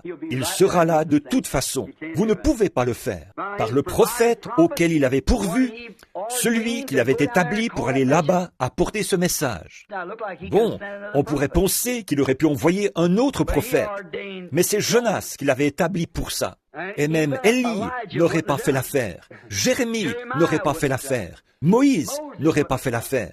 C'est Jonas qui devait aller à Ninive. Un point, c'est tout. Il l'a commissionné et lui a dit d'y aller. Et quand il dit « Va là-bas, Jonas, va à Ninive », personne d'autre que Jonas ne peut y aller. Et quand Dieu vous dit quelque chose, il faut que vous le fassiez, et personne d'autre que vous. Voyez, on n'a qu'à l'accepter et aller le faire. Nous croyons que nous vivons à l'heure où Dieu est en train de faire quelque chose. Nous croyons que nous vivons maintenant parmi eux maintenant. Je crois que je prêche ce soir à cette assemblée qui est là, en train d'attendre là pour mûrir. Je le crois vraiment de tout mon cœur. Je dirais que c'est maintenant comme ça a toujours été. Maintenant, nous croyons que l'heure est venue où Jean 14:12 doit s'accomplir. Nous croyons que Malachie 4 doit s'accomplir. Nous croyons que Luc 17:30 doit s'accomplir. Nous croyons que toutes les prophéties qu'il a annoncées comme devant s'accomplir en ce jour, nous croyons qu'elles doivent s'accomplir. Et nous croyons que nous les voyons s'accomplir maintenant même. C'est tout à fait vrai. Arrêtez de fuir. Ne sortez pas de sa présence, mais entrez dans sa présence. C'est vrai. Et je sais que c'est ce que vous désirez. Parce que là-dehors, j'ai vu des plaques d'immatriculation du Texas, de la Louisiane et de partout. C'est pour ça que nous sommes ici, non pas pour fuir sa présence, mais pour accourir dans sa présence. Revenez, descendez été un Jonas. Si vous vous êtes demandé vers où aller ou que faire, venez. Embarquez avec nous sur le bateau ce soir. Nous allons à Tarsis pour crier, ou à Ninive pour crier. Nous laissons ce bateau pour Tarsis y aller, s'ils le veulent. Nous avons un devoir envers Dieu, un message dont nous sommes responsables. Alors, pendant la semaine qui vient, ce soir, c'est juste un petit préliminaire pour que vous sachiez. Si je crie, frère, c'est que je suis seul responsable d'un message. Vous, les prédicateurs qui êtes assis ici, je ne suis pas ici pour vous blesser. Et vous, les femmes et les hommes, quand nous en viendrons à cette affaire du mariage et du divorce, je veux que vous vous souveniez de ce soir. J'ai dit tout ça pour vous faire comprendre ceci. Je ne suis responsable qu'envers Dieu. Et puis, je suis responsable envers vous aussi. Responsable de vous dire la vérité. Et je ne vous dirai rien d'autre que la vérité, à condition que Dieu me fasse connaître la vérité. Tant que je ne connaîtrai pas la vérité, je ne dirai rien à ce sujet. Voyez-vous, je ne dirai rien là-dessus. Mais je crois vraiment que Dieu me montre la vérité sur le mariage et le divorce. Et j'ai confiance qu'il me permettra de le faire ressortir. Et d'autres messages que j'ai l'intention d'apporter cette semaine, ce sont qui est ce Melchisédek? Où Dieu a-t-il choisi de mettre son nom? Et certaines choses comme ça, qui sont des messages à venir. Et les douleurs de l'enfantement. Et certains autres dans le même ordre d'idées. et pour compléter, un homme qui choisit son épouse. Et certaines choses, ces messages-là, je voudrais en parler cette semaine. Mais je voudrais seulement que l'Assemblée, eh bien, s'il y avait un prédicateur ici, mes frères, je ne suis pas ici. Je ne veux pas que vous ou certains de vos membres retourniez dans votre église en disant « Frère Branham a dit ceci et cela ». Je suis lié par un message qui m'a été donné par le Dieu Tout-Puissant. Comme je me tiens ici ce soir, et Dieu sait que c'est vrai, que tout près d'ici, au bord de la rivière, il y a peut-être ici des gens qui étaient là, quand l'ange du Seigneur est descendu là, et qu'il m'a dit ce qu'il m'a dit, en 1933, tout près d'ici, en descendant la rue Spring. Si vous n'êtes pas d'ici, suivez la rue tout droit. C'est au coin de la rue Spring, là où vous arrivez à la rivière. C'est là que c'est arrivé. C'était en 1933, ce qui fait qu'il doit y avoir dans les 32 ans de ça. Oh, ça fait 32 ans. Et de voir comment, depuis ce jour-là, il a fait arriver ça, chaque chose. On est sorti pour apporter le message, et on a vu les malades guéris, les aveugles et les infirmes, et les boiteux et les estropiés et tout. Et on a même vu des morts, dont le décès avait été constaté, être ressuscités d'entre les morts. Des gens mourir et être ramenés à la vie, et toutes ces choses. Si un message est proclamé, il y a des signes et des prodiges. Et on verrait encore cette même école de pensée là qu'on avait. Ça ne venait pas de Dieu. Dieu n'a pas besoin de... Dieu cherche à attirer votre attention sur quelque chose. Et alors, quand Jésus est sorti, il s'est mis à guérir les malades, à faire des grandes œuvres et tout. Jésus l'a fait, et Moïse et Jésus l'ont fait, et les autres aussi. Et quand il était ici, il l'a fait. Et il fait la même chose aujourd'hui. Quand il envoie une réunion comme ça, des réveils, qu'il entreprend une réunion sur la terre, et qu'il se met à faire de grands signes et des prodiges. Et puis, que vous voyez revenir ce même enseignement d'avant, il y a quelque chose qui cloche quelque part. Il y a quelque chose de nouveau qui vient. Quand Jésus est venu, après, c'est un bon rabbin. Il pouvait aller à n'importe quelle chaire et prêcher quand il guérissait les malades. Ils aimaient bien la voir là. Mais un jour, quand il s'est assis et qu'il a dit « Moi et mon Père, nous sommes un », oh frère, il n'a plus été tellement populaire après ça. Quand il a dit « Si vous ne mangez ma chair et ne buvez mon sang, vous n'avez pas la vie en vous-même. Mais celui qui mange ma chair et qui boit mon sang a la vie éternelle, et je le ressusciterai au dernier jour. » À partir de ce moment-là, il n'a plus été tellement populaire. Il disait « Cet homme est un vampire, cet homme est un Belzébul. » C'est pour ça qu'il a pu faire ces choses-là. Il peut dire la bonne aventure. Il regarde dans leur esprit et il perçoit leurs pensées. C'est un diseur de bonne aventure. Mais ce que c'est qu'il était la parole de Dieu manifestée pour cette heure-là. Et il était lié par le devoir. Il a dit, je fais toujours ce qui est agréable à mon Père. Que Dieu nous aide à faire la même chose, à faire ce qui est agréable au Père. Et j'espère que vous comprendrez.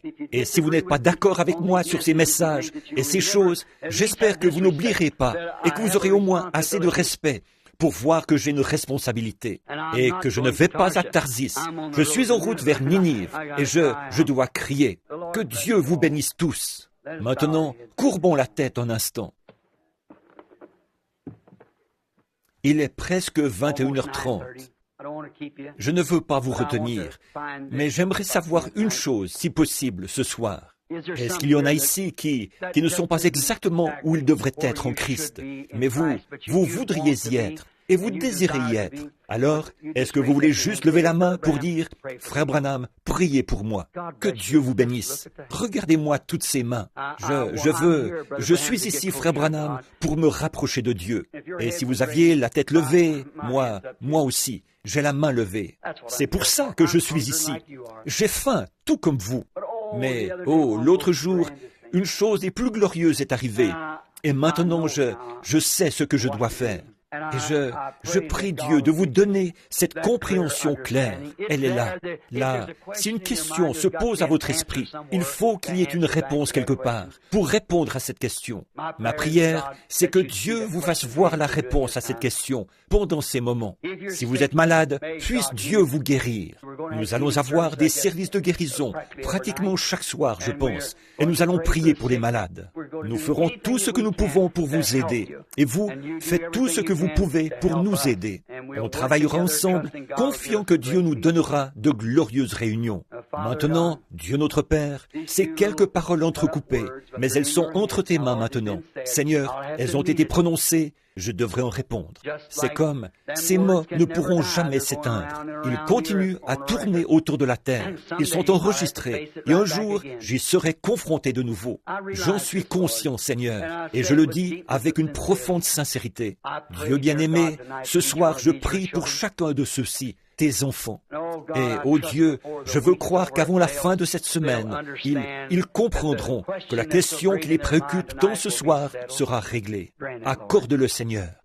Il y en a ici qui ne te connaissent pas encore comme leur Sauveur, Père, ou qui n'ont peut-être jamais été remplis du Saint-Esprit. Que ce soit fait ce soir.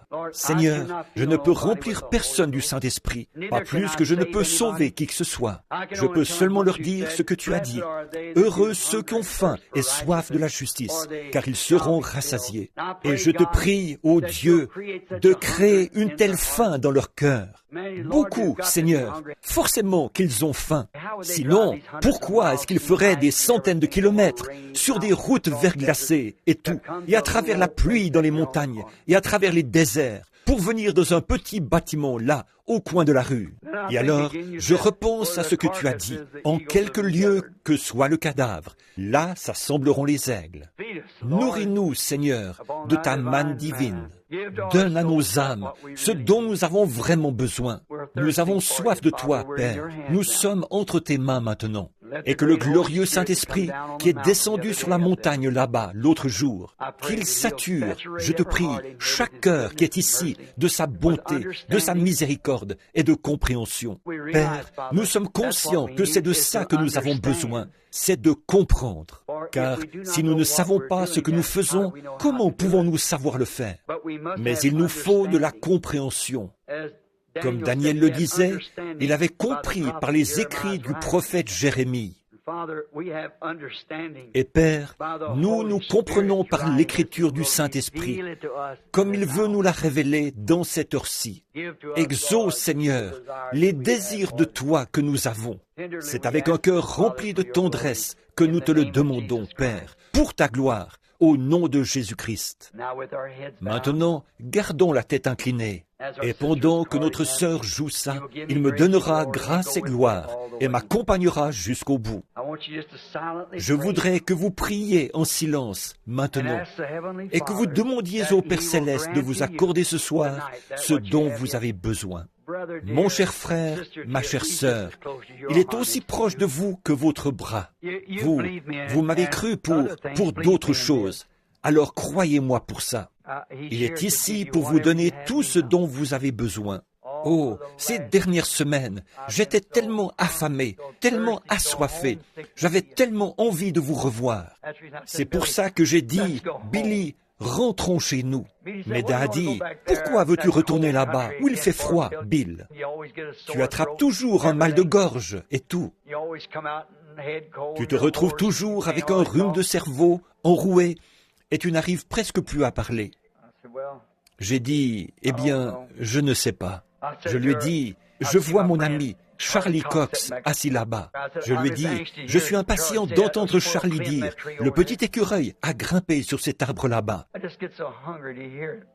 J'ai tellement envie d'entendre ça. Je veux être avec vous, c'est tout. Je sais que mon frère Banks a été très malade. Je l'ai vu en vision, ici, il n'y a pas longtemps. Il était allongé sur le dos. Et je sais qu'il a bien failli nous quitter dernièrement. Quand je vous regarde, chacun de vous, l'autre soir, j'entrais à la réunion des hommes d'affaires chrétiens, l'International. Le vieux Pop Chakarian, le père de Demos, d'habitude, il était assis là et le regardait jusqu'à ce que j'entre. Alors il souriait et me saluait avec ce petit signe de la main qu'il me faisait. Là, il n'y était pas. Il est parti. Et puis, j'ai dû aller vers cette famille avec un « Ainsi dit le Seigneur ».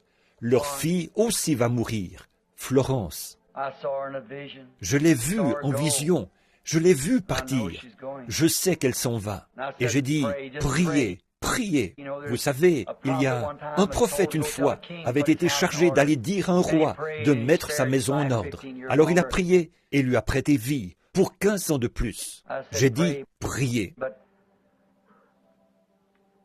Mais de voir Et je reviens. L'autre jour, j'étais assis là dans un restaurant en train de manger. Un homme s'est avancé vers moi. Il m'a dit, « Tu es bien Billy Branham, n'est-ce pas ?» J'ai dit, « Oui. » Il n'a pas dû me reconnaître à cause de ça, là, que je porte pour couvrir l'endroit chauve sur ma tête. Je portais ce petit postiche pour éviter d'attraper un mal de gorge pendant cette série de réunions. Il s'est approché de moi et il a dit, « Je pensais bien que c'était toi, Billy. » J'ai dit, « Oui. » J'ai dit, « Et toi, qui es-tu » Il a dit, « Je suis John Warman. » J'ai dit, « Comment va Zip ?» Il a dit, « Billy, il est mort. » Aïe. Je passais dans le palais de justice. J'étais allé payer ma taxe d'habitation. Et comme je passais dans le palais de justice, une femme m'a interpellé. Elle m'a dit, « Savez-vous que John est mort ?» Ou un autre nom. Ce n'était peut-être pas John, peut-être Ed ou quelque chose. Et j'ai dit, je ne reconnaissais pas la dame. Je me sentais gêné. Et elle s'est rendue compte que je ne savais pas qui elle était. Elle a dit, « Est-ce que vous vous souvenez de cette nuit sombre où la rivière en crue emportait les maisons ?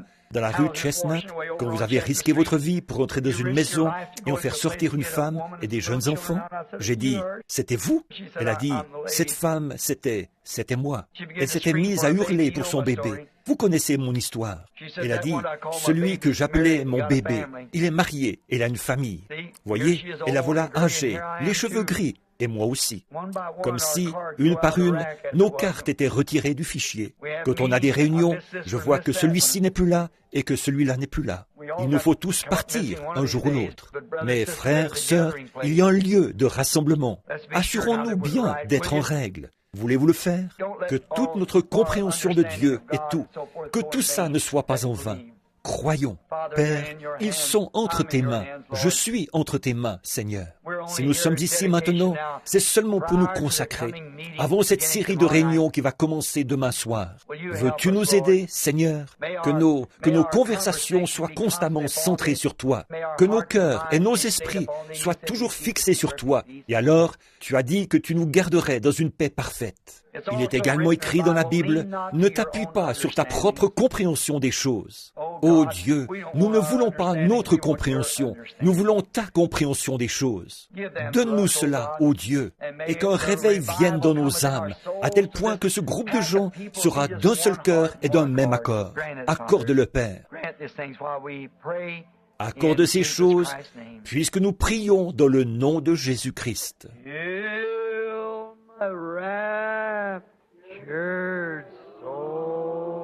Jusqu'à ce que mon âme ravie trouve le repos au-delà de la rivière.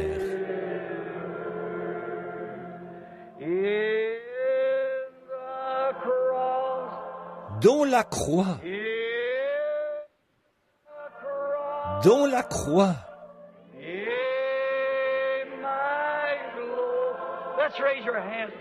et ma gloire, levons les mains à jamais.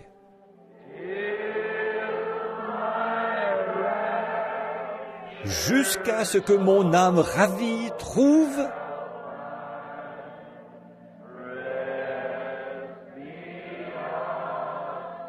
le repos au-delà de la rivière.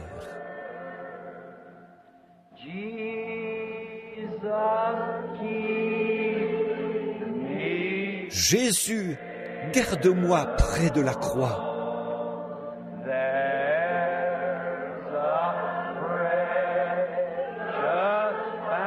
Là, une précieuse fontaine.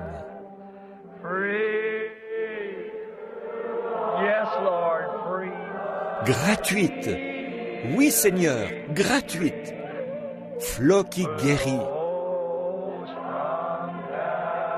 Coule de la fontaine du calvaire.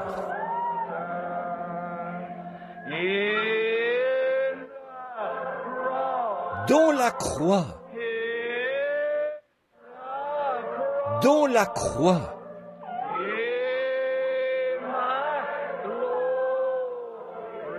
est ma gloire à jamais.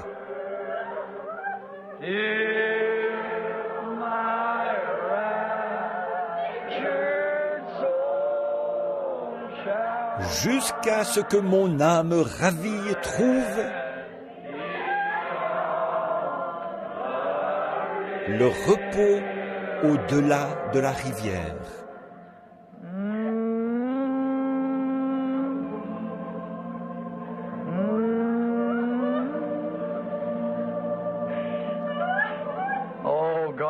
Ô Dieu, s'il y en a parmi vous qui auraient à cœur de venir s'agenouiller autour de l'autel, si vous avez envie de venir pour dire « Je ne suis pas où je devrais être, Seigneur. Je veux me reconsacrer. Je veux le faire ce soir, Seigneur. » Alors, je vous invite à venir. Nous serons ici pour prier avec vous.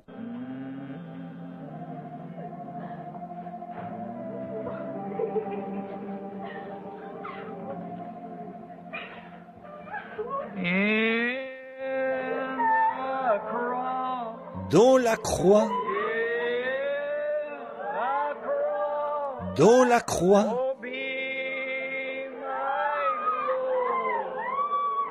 oh, est ma gloire à jamais.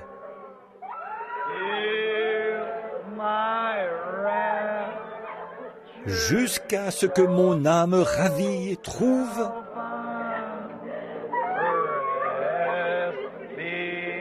le repos au-delà de la rivière.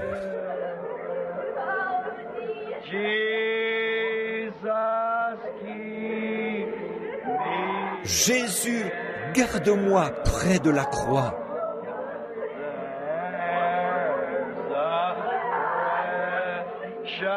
Là, une précieuse fontaine.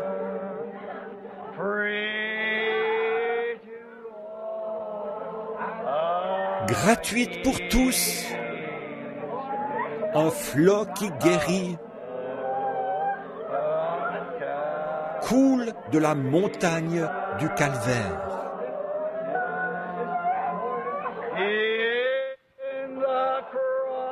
Dans la croix,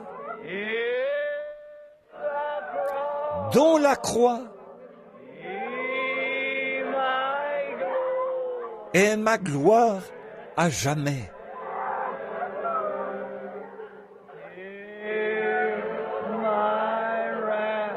Jusqu'à ce que mon âme ravie trouve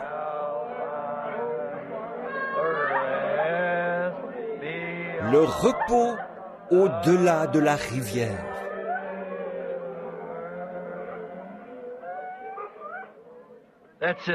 Prions, chacun à sa façon maintenant. Oubliez donc l'heure. Courbons simplement la tête dans sa présence. Il y a cette petite dame ici qui crie « Jésus, je t'aime ». Vous vous souvenez, quand vous avez été sauvés il y a bien des années, vous vous souvenez comme c'était doux pour vous? Il est tout aussi doux ce soir. Prions, chacun à sa façon, maintenant. Consacrons-nous donc tous à Dieu. Consacrons-nous entièrement au Seigneur. Bien-aimé Seigneur Jésus, mon unique source de réconfort, plus que la vie pour moi. Qui ai-je sur terre d'autre que toi, ou qui d'autre au ciel que toi? Dieu bien-aimé, nous prions maintenant que ta miséricorde et ta grâce soient envoyées sur chacun d'entre nous, Seigneur. Nous sommes ici autour de l'autel. Beaucoup n'ont pas pu venir jusqu'ici. Tu les rencontreras à leur place. Quoi que nous offrions, Seigneur, tu es prêt à l'accepter.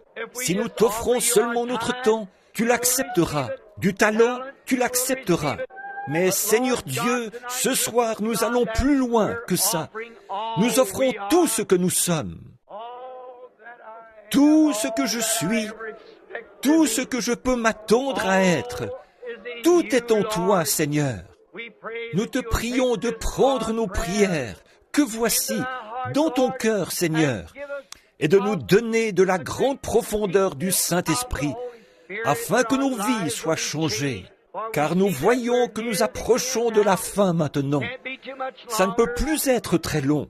Comme nous voyons jour après jour, nos bien-aimés qui s'en vont, les jeunes comme les vieux, nous savons bien que ça devra bientôt frapper à notre porte aussi.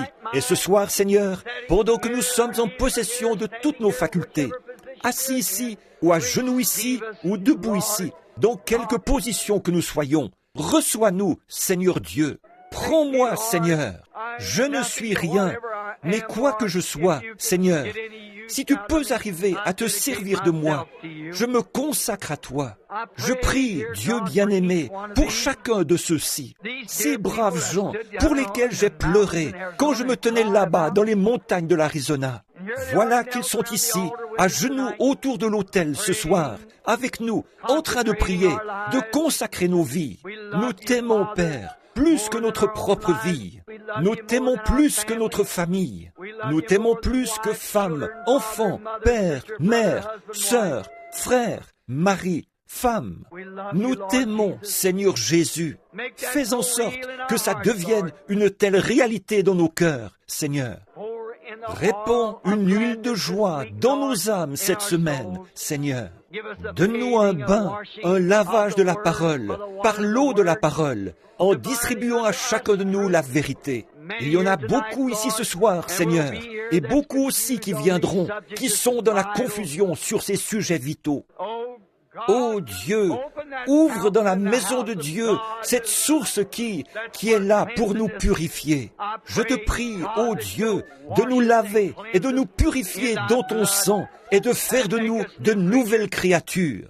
Et donne-nous la grâce et la force d'apporter la parole de vérité dans sa révélation divine de l'être de Jésus-Christ. Qu'il apparaisse devant nous, Seigneur, qu'il vienne guérir nos maladies, pardonner nos péchés, remplir nos cœurs, affamés de la bonne nouvelle, qui sera le sujet d'une grande joie, l'évangile manifesté dans nos vies. Bénis chaque pasteur, chaque conducteur de chant, chaque moniteur de l'école du dimanche. Bénis-nous tous, ensemble, Seigneur, car nous t'aimons vraiment. Et maintenant, nous sommes à toi, Seigneur, dans cette consécration. Dans le nom de Jésus-Christ, utilise-nous maintenant selon ta propre volonté.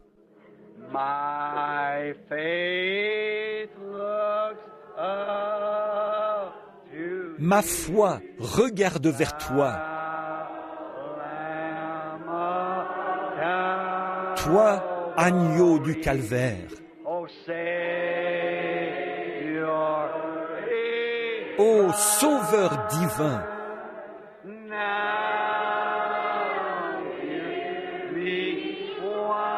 exauce ma prière.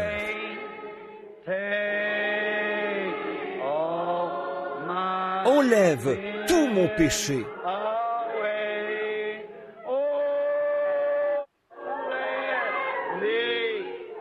Oh, qu'à partir de ce jour, je sois tout à toi. Vous aimez ça? Chantons-le encore.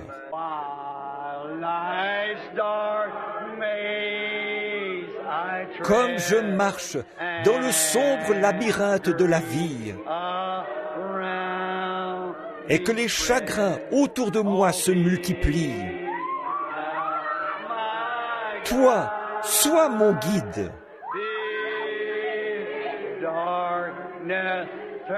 Ordonne que les ténèbres se changent en jour.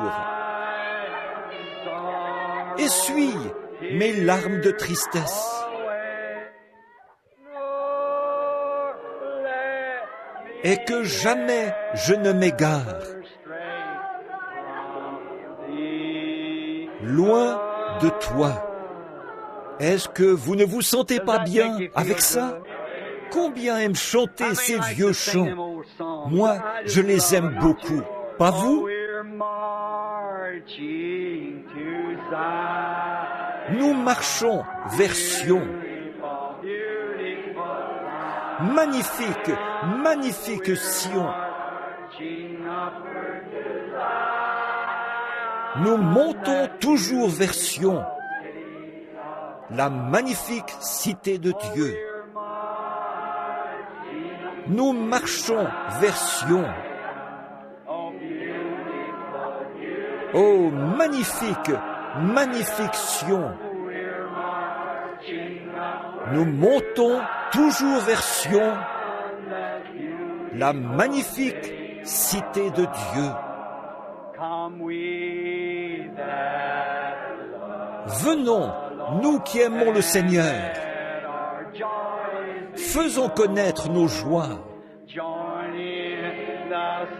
Chantons ensemble d'un même cœur.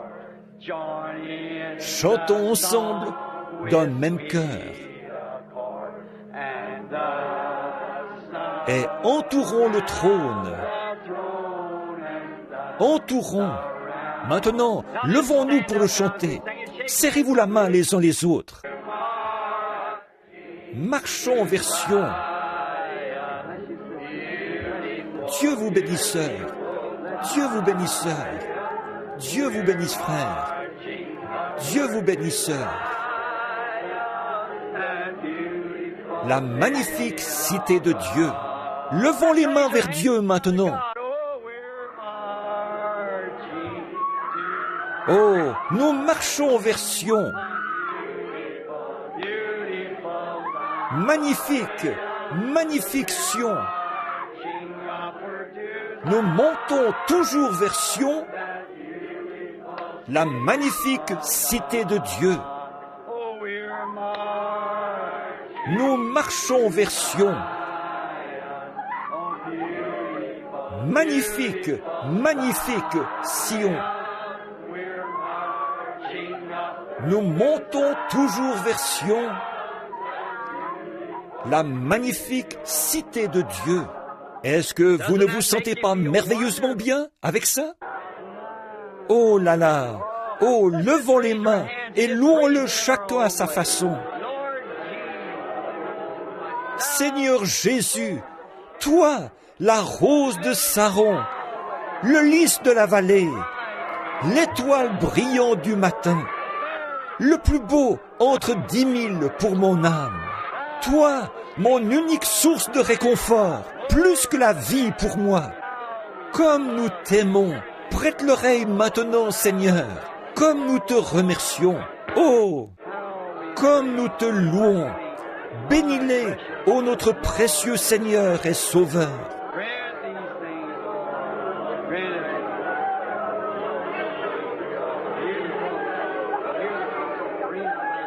Accorde ces choses, Seigneur, accorde-le.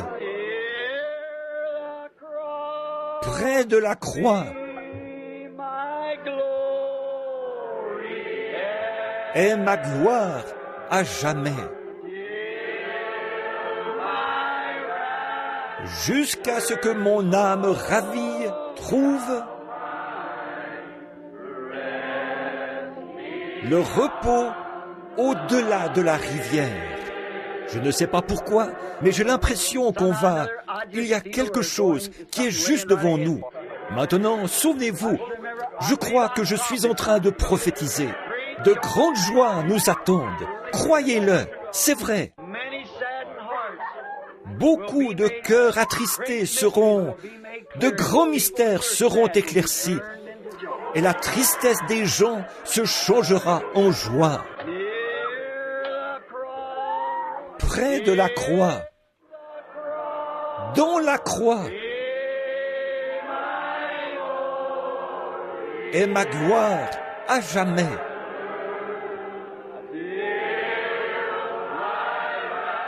Jusqu'à ce que mon âme ravie trouve le repos au-delà de la rivière. Comme Jean, il y a bien longtemps, quand il était devenu trop vieux pour prêcher. On m'a dit qu'il restait assis et qu'il criait de toutes ses forces. Petits enfants, aimez-vous les uns les autres. Aimez-vous les uns les autres. Ne laissez rien se mettre entre vous. Voyez, ne laissez rien de tel s'approcher oui, peu importe de quoi il peut s'agir. Assumez-le. Nous sommes en route vers Ninive. Voyez, n'embarquez pas sur ce vieux bateau pour Tarsis, où vous n'êtes plus en communion. Avançons vers le flot des bénédictions de Dieu. Je crois que nous en aurons. Je crois à notre Père. Vous vous sentez mieux maintenant, sœur? C'est bien. C'est comme ça que j'aime voir naître les enfants, les voir percer. Je me souviens, il y a bien des années, à cet endroit même, quand je pense que des milliers sont nés, sont entrés dans le royaume de Dieu. Ici même. On était bien loin de se douter quand on était là avec seulement 80 cents en poche pour construire l'église. Oh, il a dit, moi l'Éternel, j'ai planté, je l'arroserai jour et nuit, et il l'a fait, il l'a fait. Que Dieu vous bénisse. Maintenant, comme nous courbons la tête, maintenant, demain soir, souvenez-vous, les réunions auront lieu là-bas, à la salle de l'école. Et si il y aura quelqu'un pour indiquer le chemin, parce qu'il y aura des nouveaux qui viendront. Si vous l'aimez, dites Amen. Oh, n'est-il pas merveilleux? Je me tenais ici, au bord de la rivière, et je chantais ce vieux cantique. Au bord du Jourdain, je me tiens. Pensez donc, il y a 30 ans de ça, 33 ans de ça. Mes yeux se portent au loin. Je vois là-bas mon Canaan, terre de mon trésor. Et beaucoup de ceux que j'ai baptisés ce soir-là sont là-bas maintenant. Ils se tenaient là, et ils ont vu de leurs yeux cette étoile du matin, quand elle est descendue des cieux en tournoyant comme ça. Et qu'il a été dit, comme Jean-Baptiste a été envoyé pour apporter, comme précurseur de la première venue de Christ. Ton message sera le précurseur de la seconde venue. Comment est-ce qu'on aurait pu l'imaginer? Mais toutes les paroles de Dieu sont vraies. Toutes les paroles de Dieu. Nous vivons dans la présence du grand roi. Que Dieu vous bénisse. Pendant que nous courbons la tête, je vais demander à notre frère Neville, notre précieux pasteur, de s'avancer pour terminer la réunion par un mot de prière. Que Dieu te bénisse, frère Neville.